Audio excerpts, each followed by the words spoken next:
Gayatri madam professor Gayatri বৈষ্ণৱ মেডামে কৈছিলে ল'ৰাজনে অন্তৰৰ পৰা কথাখিনি কৈ আছে তো তেখেতৰ অন্তৰৰ ভাৱটো আজি যিমান ধুনীয়াকৈ তুলি ধৰিছে তাৰ কাৰণে মই মোৰ গামোচাখনত দি পেলাই সম্বৰ্ধনা পাইছোঁ।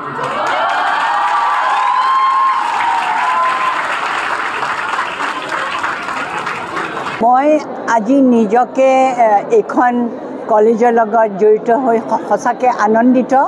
এইখন কলেজ আৰম্ভণিৰ পৰাই মই জড়িত।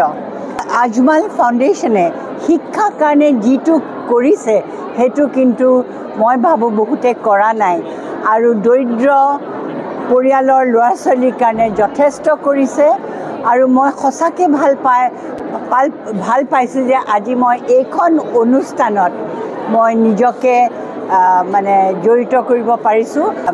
আজমল গ্ৰুপ যিবিলাক বহুতে আজিকালি হেৰিত বহুত ককাই ভাইৰ মাজত কাজিয়া, কিন্তু ইয়াত বদৰুদ্দিন আজমল চাহাবে নিজৰ ভায়েকৰ কাৰণে ভায়েকৰ নামত এইখন অনুষ্ঠান পাতিছে।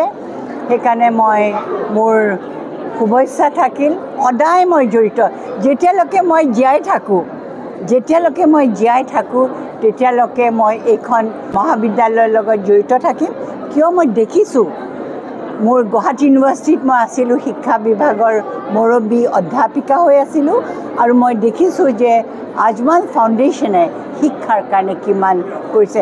মই এটা বাক্য মনত আছে, ঘৰে ঘৰে শিক্ষা, চৰে চৰে শিক্ষা, এনেকুৱা ধৰণৰ হেৰি কৰি মানে আজমল ফাউণ্ডেশ্যনে যথেষ্ট কৰিছে। নহয়, আজমলে কোনো মানে জাতি যে এইটো মুছলিমৰ কাৰণে হ'ব লাগে, মই দেখিছোঁ হিন্দু, মুছলিম, খ্ৰীষ্টিয়ান, শিখ সকলোৰে কাৰণে দৰ্জা খোলা আছে শিক্ষাৰ ক্ষেত্ৰত।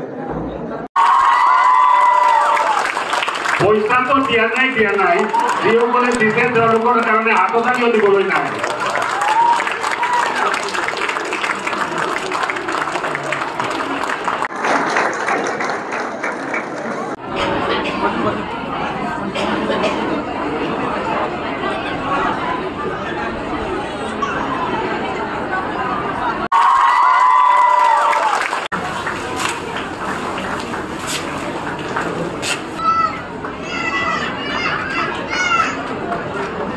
গায়ত্ৰী মেডাম প্ৰফেসৰ গায়ত্ৰী বৈষ্ণৱ মেডামে কৈছিলে ল'ৰাজনে অন্তৰৰ পৰা কথাখিনি কৈ আছে তো তেখেতৰ অন্তৰৰ ভাৱটো আজি যিমান ধুনীয়াকৈ তুলি ধৰিছে তাৰ কাৰণে মই মোৰ গামোচাখনত দি পেলাই সম্বৰ্ধনা পাইছোঁ।